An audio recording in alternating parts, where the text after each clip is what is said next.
talking about music and Vedic astrology. I'm going to play a little tune for you that shows the connections between music, your karma, and how to read the Vedic astrology chart. So check it out.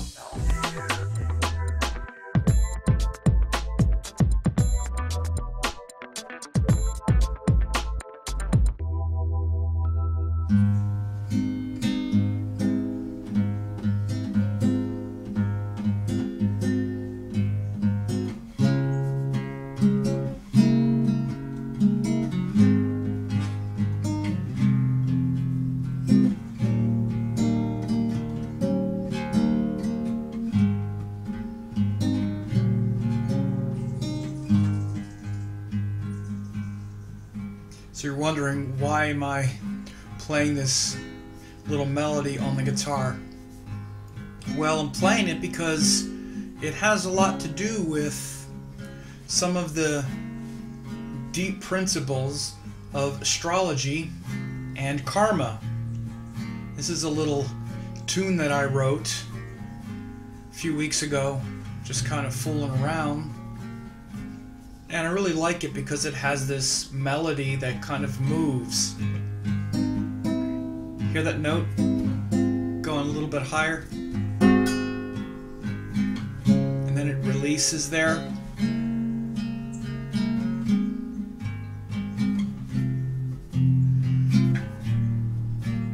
This is a lot like stories in our life. Music is a lot like our karma. So what do I mean by that? Well, here's what I mean. When you hear this sort of melody that flows, it takes you on a little journey. And the journey has a certain quality to it. You know, this is a relatively sweet kind of melody. It's written around major chords. That's a major chord, and then it resolves halfway through to this one, and then back to this one, and then very major. So the song is structured around these major chords, which have a feeling of resolution and happiness. But along the way, it's not just going.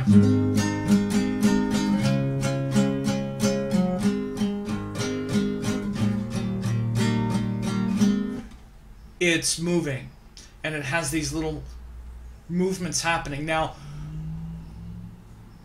this is a lot like what happens in our life. Let's use an example because it's easy to use, something like a relationship where you meet someone and it moves to a certain thing and then it resolves somehow. Let's say it's a pleasant meeting. Ah, hi, how are you? Okay. Oh, a little uncertain, huh? Oh, okay. Well, maybe we can work it out. A little strange, but we'll try. Might get a little challenging, but I feel confident that we can move forward. Yes, I do.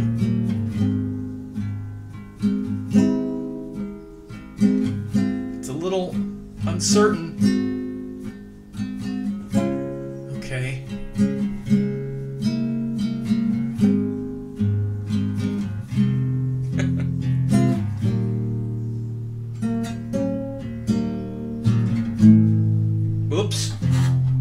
Whoops. Now what?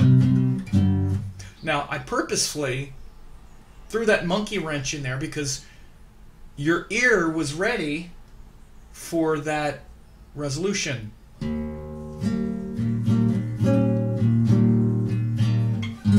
You were ready for that. And there's a reason, because this is a principle of music. This is called the fifth chord, the dominant chord,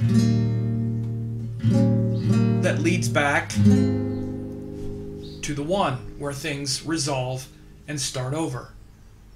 So when you get to that chord,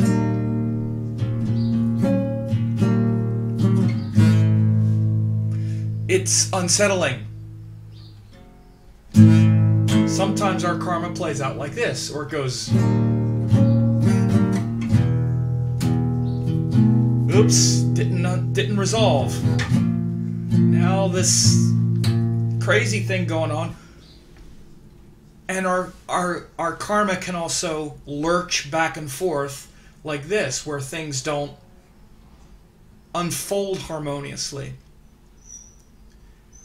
So, what I'm illustrating here a little bit with music is kind of manifold at this point. I want to say something that's important, and I think it's very important. When you listen to music, particularly good music, and I'm making a value judgment here.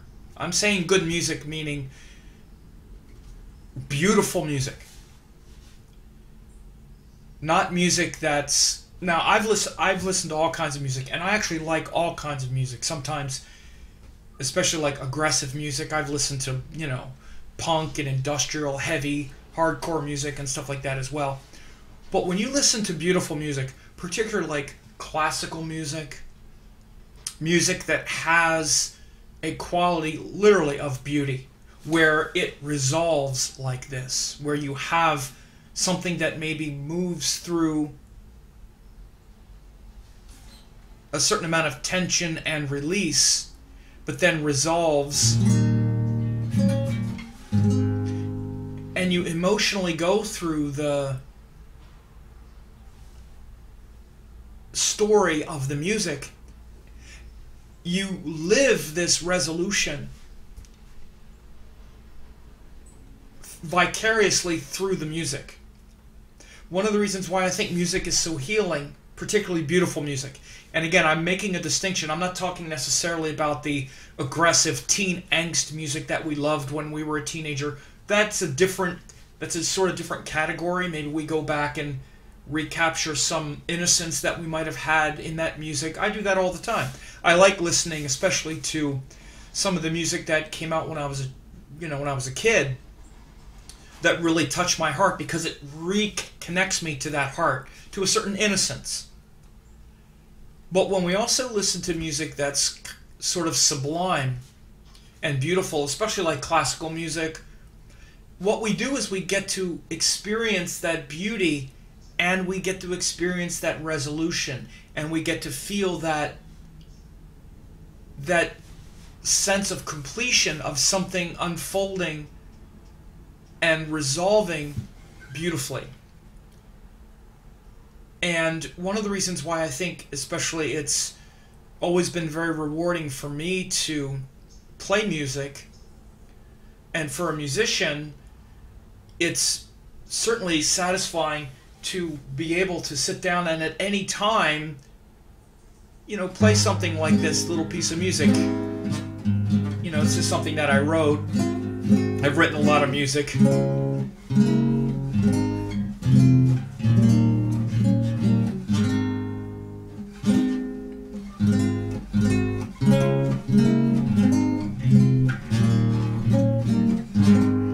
And let it go blah, right? Because even though I can't control anything in the world, I can control this, and I can engineer a melody and a moment of tension and release and resolution. So there's tension, release, release,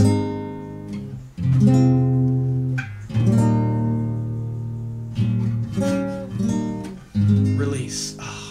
Okay. What happens in your heart and mind when you do this is setting yourself up for things to resolve in your heart. You're engineering a certain resolution to events in your life. Right? Can you feel that? Can you feel how when you listen to beautiful music, it takes you on a journey, and that feeling, you know, beauty resolving and flowing in harmony is like practice for life, when life is going to challenge you and when things are not going to resolve. Because how many things in life resolve as perfectly as a piece of music?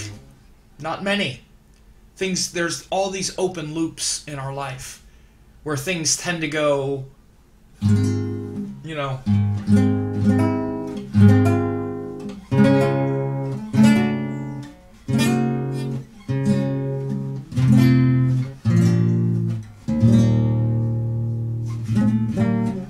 and then eventually maybe they'll hit a resolution. I want to also show and describe and discuss how this piece of music and this music in general, it's not only a metaphor for how our karma unfolds, but it's also literally a metaphor for astrology. One of my students, my certification course, who's also a musician, asked a question a couple weeks ago that really got me to thinking. It was hard to verbalize the question because it was more of an abstract awareness and recognition of something bigger. And it was a question about how can we really organize all of these details when they can be in such a different arrangement. How do we know for sure where to start, or when one thing is influencing something else, how do we know that it's actually, let's say, an aspect rather than the sign? Like, let's say a planet is, I actually used the example, I actually described an example, and then she had a follow-up question, because the example was, someone was saying, or asking something similar to, you know, what if a person has like a whole bunch of planets in one sign, but it's not, you know, is that going to take precedent over like the rising sign? And I use the example of like Virgo. And what if a person has a Virgo rising, but they have like 5 planets in Aries, right? Aries and Virgo are very different, almost sort of completely different. And I said, you're definitely going to have to factor in a lot of Aries energy. Let's say that the Sun is there, exalted, and Mercury is there, the ruling planet. This person's going to have a lot of Aries qualities, for sure. And you'll have to talk a lot about that. But there's still going to be a Virgo individual. Their karmas are still going to unfold from that place of Virgo. And this stellium, this group of planets in that other sign, is going to be either, you know, some sort of help or hindrance, or it's going to show a different way that the nature and the quality of the Virgo gets expressed. So this was the kind of idea, but then my students said, but how can we ever really know? How did they ever come up with this idea that Aries is actually this thing, when you can have all these planets there, or it can be in this sign, or this house, or, you know, it can be in this house and related to this thing? And how do you know that it's really the quality of the 8th house or an aspect, or, you know, just basically saying, how do we really know what these influences are? Of course, the answer is because we know how to read it scientifically. But what it got me to thinking, first of all, every chart has infinite number of variables. Every chart, literally, like, to use the example of having a bunch of planets in the 8th house, let's say like a Virgo person with 5 planets in Aries, that's just one variable. That's one example of something. But every chart has an infinite number of these kinds of variables. In fact, in some ways, that variable makes things a lot simpler, because you already see what the big theme is. This is a Virgo person, and they got all these planets in Aries. So the big conflict in their life is going to be all these planets in the 8th house, and it almost kind of simplifies the variables. Most charts have a variable amount of variables that makes things complex. The point, though, is it never stops, or it never supersedes the principles of chart analysis. We always tend to think that especially when people are learning, it's like, well, what about this? What about that? There's this thing, it's totally unique. Nothing is totally unique. Everything, it's just another variable. It doesn't override anything. Nothing is actually in conflict with anything else. Nothing is really even confusing unless you don't know how to read it. Other versions of the variables are, well, what if the Rashi chart says this, but the Navamsha says that? Which one do you follow? Again, it seems confusing if you don't know how to read that correctly, but when you do, it's not in conflict at all. They're just different things. So anyway, the point is, it just got me to thinking that everything is simply, everything in astrology boils down to learning how to read details and connect details with the bigger picture. And that refers and relates even to like a piece of music, like what I'm doing here. Every note is completely separate. Like this note is just this note. And each one of these notes are completely different from each other.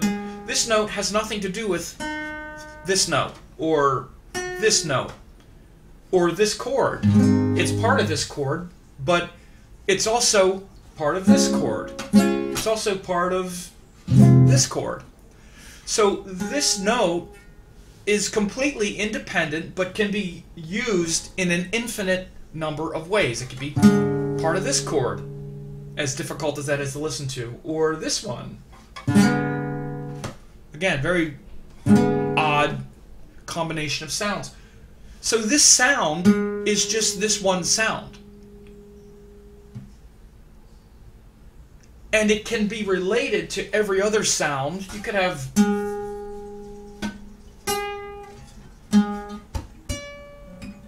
right? And it never changes. This never stops being what it is.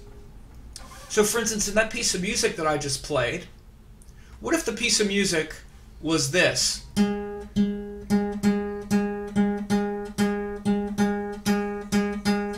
Pretty boring, isn't it? Just this one note.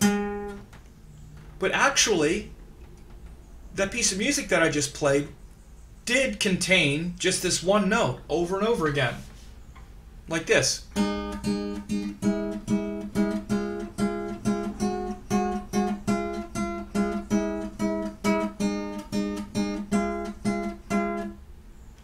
You hear, even just adding another note, and you hear the whole flow of that piece of music. Because part of that piece of music was... This is called a chromatic scale.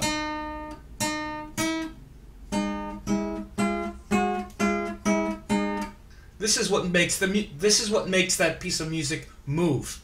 This is the movement behind the piece of music. Right? I could add another note. One of the other notes is this, are these two.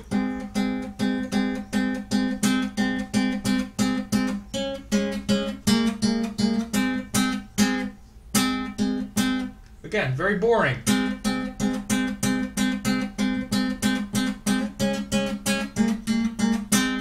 But that's also part of the piece.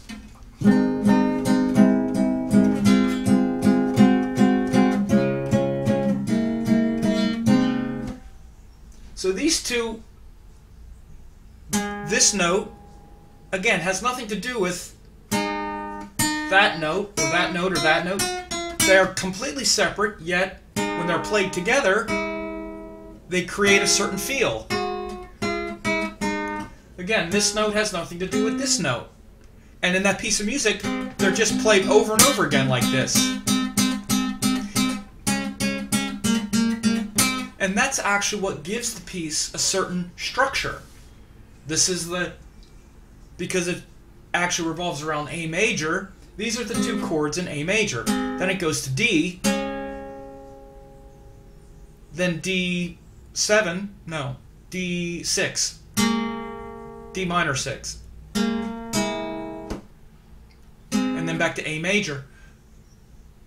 But then you also have this chord, or you have this note related to these notes. So there's another relationship.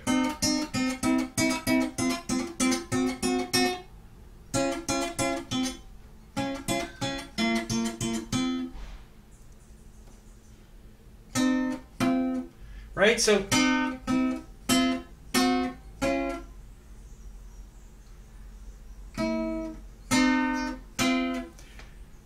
all of these notes have a relationship with each other,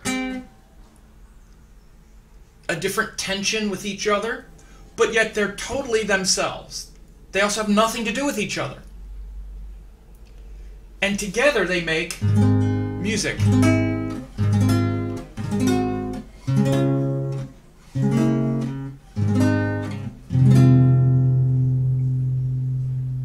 Very much like the planets, signs, houses. When you get a planet in a sign, it's kind of like something like this. It's like just one thing. And then it's related to something else.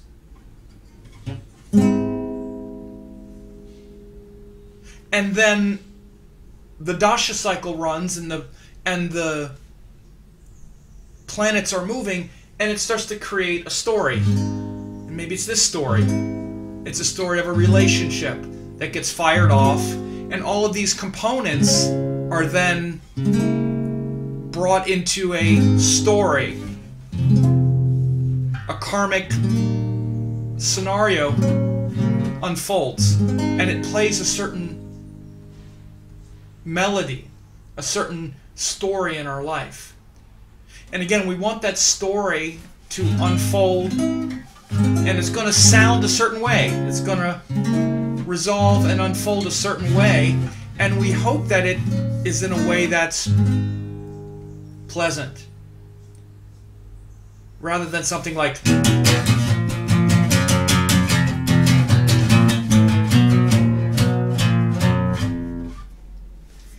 that's not a very interesting or fun piece of music to be living. So when I look at a chart, in some ways I kind of hear music a little bit. Maybe not literally, but I see all the distinct components, and I see the story that is being played. Just like with this piece of music, when I wrote it, it's based on very simple. It's based on like a blues pattern.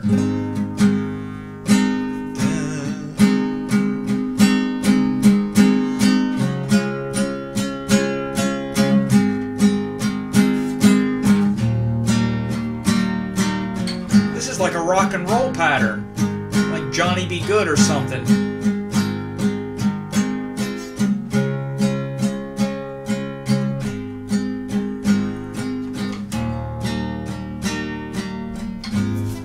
That's the same sequence of those chords, of the tension and release moments, but instead I go,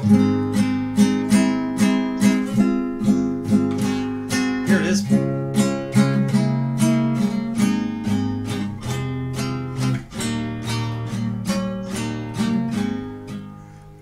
So this is just kind of like a major chord progression of something that unflows, but instead of just being hitting those benchmarks, I added a melody, which is kind of the way things unfold. Now it could have been a minor key riff. Hear the difference between major and minor.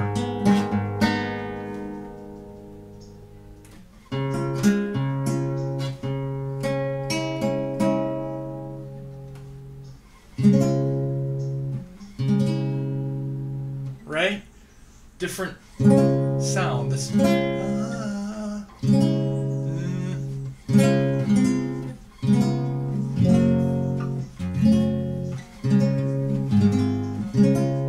So life is full of this ebb and flow, give and take. And karma, when I look at a chart, I'm seeing what's the quality of the story. What's the kind of music that is being made? And the components of that music are all these separate notes, planets and signs and aspects, timing, dashas, rhythm, transits. All of those things are what is taking these individual components, this planet which has this attribute, this sign which has this attribute. That's like all of these different notes. And how they're blended together and how they're woven together. As much as it might seem like, oh yeah, this is a piece of music and it seems like it's one thing. Oh, that's a chord. That's one chord. Actually, it's not a chord. This is actually 5 notes played at the same time. It's this note, this note, this note, this note, and this note. Now, because if you play them all together, it sounds like one thing. And it is one thing, but it's one thing that's made up of 5 things. Right? So every step in it, this actually has nothing to do with the chord that I played before. You could play this chord at any time. It has nothing to do with the chord I played earlier. Nothing. Because I'm playing it after the previous chord, it seems related. But it's actually not. It actually has nothing to do with it. None of these notes have anything to do with each other. But if you play them right after each other, it's just like the way thoughts are. Thoughts are, they start to feel coherent, and your mind actually feels like a real thing because your thoughts move so quickly and they follow each other in a way that seems sensible, but actually underneath it all, there is nothing there. This is a teaching about the ego and what feels like our true self. It's actually just thoughts moving very quickly and organized, just like these sounds are organized. But these sounds actually are totally independent. They're being organized, but ultimately, they're not inherently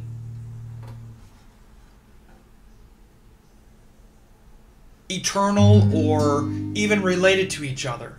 For instance, this chord, which is a augmented chord, it can be played in any situation. It's a rather strange chord.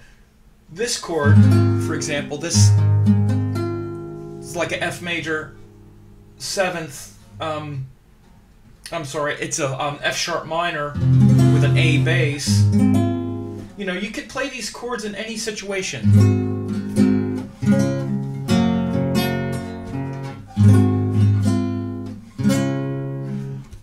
This chord really has nothing to do with anything else. It just happens to fall in this succession. So the point is that maybe that's a example of how it seems like you could say something like, well, what if Mercury and Mars are in Leo? Okay, well, maybe that's, Mercury, Mars, and Leo, maybe that's this chord. Okay, that's that chord. But that chord could come anywhere, at any time, and have nothing to do with a progression like this. So I don't want this to get too abstract, but I just thought this might be interesting to see a correlation between music, karma, astrology, and in no small part, I want you to ponder the idea of music, and especially beautiful music, as something that's very healing. Different than the kind of maybe rajasic music that we like popular music or even music of our childhood or something that we just kind of like as a, sort of ego preference or something that's exciting. But beautiful music and hearing that those beautiful melodies ebb and flow and resolve and feeling that resolution over and over again is a great inner practice, because your heart gets carried away by the melody, and feeling something beautiful resolve like that helps with so many things in life that don't resolve, which is almost everything. Because so many things are unresolved. Connecting with something that's so moving and beautiful emotionally, and being in that place of resolution, can maybe be a great spiritual practice for you. It is for me. It's one of the reasons why I love music, and it's always been a part of my life and always will be. So I hope you enjoyed this.